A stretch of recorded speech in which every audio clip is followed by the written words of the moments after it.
இந்த வீடியோவை கட்டாயம் ஸ்கிப் பண்ணாமல் கடைசி வரையும் கேளுங்க. சர்க்கரை வியாதி, அதாவது சுகர், கொலஸ்ட்ரால், பிளட் ப்ரெஷர் இருக்கிறவங்க கண்டிப்பாக முதல்ல எக்ஸசைஸை நீங்கள் மெல்ல மெல்ல ஸ்டார்ட் பண்ண வேணும். அதை விட முதல்ல நீங்கள் உணவில் இருக்கிற சர்க்கரை மற்றும் எண்ணெய் அதிக உணவுகளை குறைத்து கொள்ளணும். முதல் படியாக சர்க்கரை விடுறது கஷ்டமாக இருந்தாலும் நீங்கள் படிப்படியாக அதை குறைத்து குறைத்து கம்ப்ளீட்டாக ஜீரோ சுகர் நீங்கள் எடுக்கிற நேரம் ஃபர்ஸ்ட் மந்த்லேயே நீங்கள் ஒரு ரிசல்ட்டை உங்களால் காணக்கூடியதாக இருக்கும்.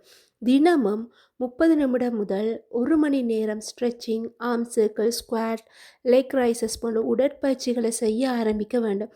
அதுவும் முக்கியமாக உங்களுடைய ஹெல்த் வைஸ் டாக்டர் அட்வைஸோடு நீங்கள் கண்டிப்பாக ஸ்டார்ட் பண்ண வேணும். ஆரம்பத்தில் கைகள், கால்கள் மற்றும் வயிறு கொழுப்புகள் ஜிகிள் ஆகும். சுகர் மசில்ஸ் எல்லாம் நல்லா சுட்டெரிய ஆரம்பிக்கும். அது உங்களாலேயே ஃபீல் பண்ண முடியும். கொலஸ்ட்ரால் கேரக்டர் எல்லாம் காம் ஆகும், ஸ்வெட் தோன்றும்.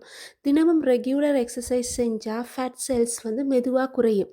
உடனே நீங்கள் ரிசல்ட்ஸை எதிர்பார்க்க முடியாது. ஆனால் கண்டிப்பாக நீங்கள் செஞ்சதுக்கு பிறகு ஒரு 3லேருந்து 6 மாதங்களில் உங்களுக்கு அது ஓப்பனாகவே அந்த நோட்டீஸாக துவங்கும். ஸோ ஒரு நாள் செய்துவிட்டு எங்கள் மசில்ஸ் குறையவில்லை என்று சொல்லி நீங்கள் கேட்கக்கூடாது. பிளட் சுகர், கொலஸ்ட்ரால் மற்றும் பிளட் ப்ரெஷர் பேலன்ஸ் ஆகும்.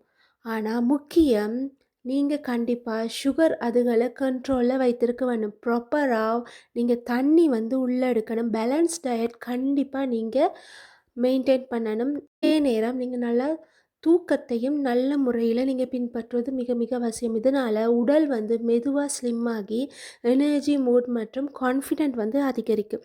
ஸோ கண்டிப்பாக டாக்டர் அட்வைஸோடு நீங்கள் ட்ரை பண்ணி பாருங்கள். இன்றையிலேருந்தே ஸ்டார்ட் பண்ணுங்கள். நாளைக்கு தள்ளி போடாதீங்க. முதல்ல நீங்கள் உங்களை நேசிங்க. முக்கியமாக உங்களை குறித்த கான்ஃபிடென்ட் உங்களுக்கு வரும். அதுதான் வாழ்க்கையில் வின் பண்ணுறதுக்கு ரொம்ப முக்கியமான ஒரு விஷயம்.